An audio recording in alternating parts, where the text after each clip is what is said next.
Hallo Klickenabendler, wir sind bei Mind Fitness Games. Next to me is Zoltan. Hi Zoltan. Hello, hi, I'm Zoltan from Mind Fitness Games, and today I'm going to present you Verona Twist and Quinque. Both are games for two players? Yes, these are both two-player games, multi-language games, quite short and easy to learn, very easy to set up, and I'm going to show you right now how they are played. All right. Okay, so in in Verona Twist, we have 6 characters on the board, and each with a corresponding character tile. One of the players will be the nurse. He will choose 2 character tiles in secret, place them in front of him that the other player won't know which one, and the rest are returned to the box, in this case over here. Okay, her goal is to keep the identities of these 2 cards hidden from the other player. Capulet, the other player, must find out the identities of these 2 cards by eliminating the pairs. So this is the 15th list, all the possible combinations of these 6 characters on the board. How does this work? Each character has a different type of movement.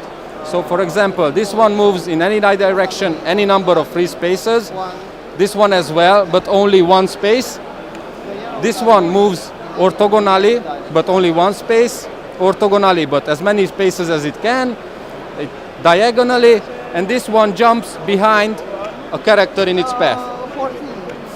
Now, there are multiple rounds in the game, 7 to be exact, and during these 7 rounds, each of the pieces are moved, but only once.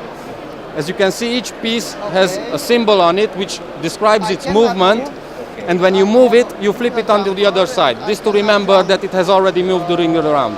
All right. When all the 6 characters are moved, the nurse, so in this case me, I will report to the other player the relative position of these 2 tiles. So in this case I'm going to show it to you. These 2 are the tiles that I hid from the other player. In this case, these 2 are in the same area. As you can see, the board is divided into 2 different areas, the darker area and the lighter edge area. So you would say I'm in the dark? No, I would say these 2 are in the same area. Ah, all right. So basically, these 2 are also in the same area, but they are in the outer area. These are all in the same area, but in the inner area. But these 2 are in different areas. These 2 are also in different areas. So perhaps he knows there are D2s or something from them. Excuse me? So the other player knows 2 of them, or there are these 2? Yes, 2 of these or 2 of these, but it cannot be this, it cannot be this, this. And with this information, he can remove or eliminate the pairs that don't correspond or don't match with this value.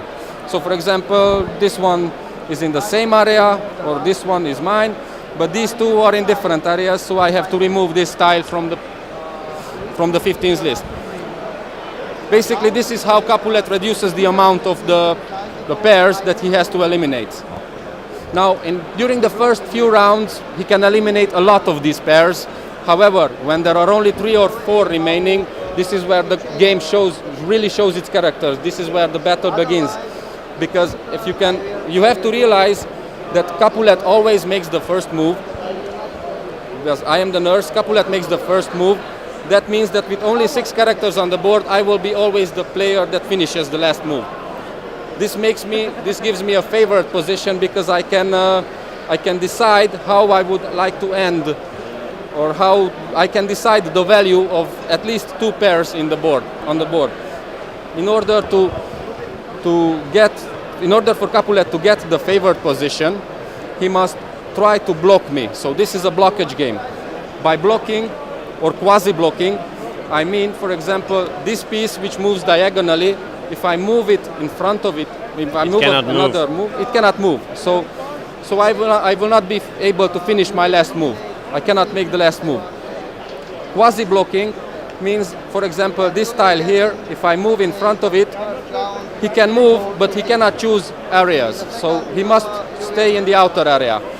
With this blocking and quasi-blocking, I can get in, Capulet, the other player, can get into a favored position, and he will be able to eliminate the pairs which he needs to eliminate in order to find the correct pair. This goes on for 7 rounds until Capulet can identify, he cannot guess or something like that. He must identify. So he has to the decline single, every pair except one. Yes, he must find only one.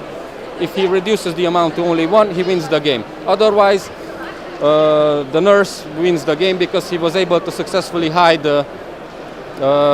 Romeo and Juliet from Capulet for 7 rounds. This is basically a very good blockage game.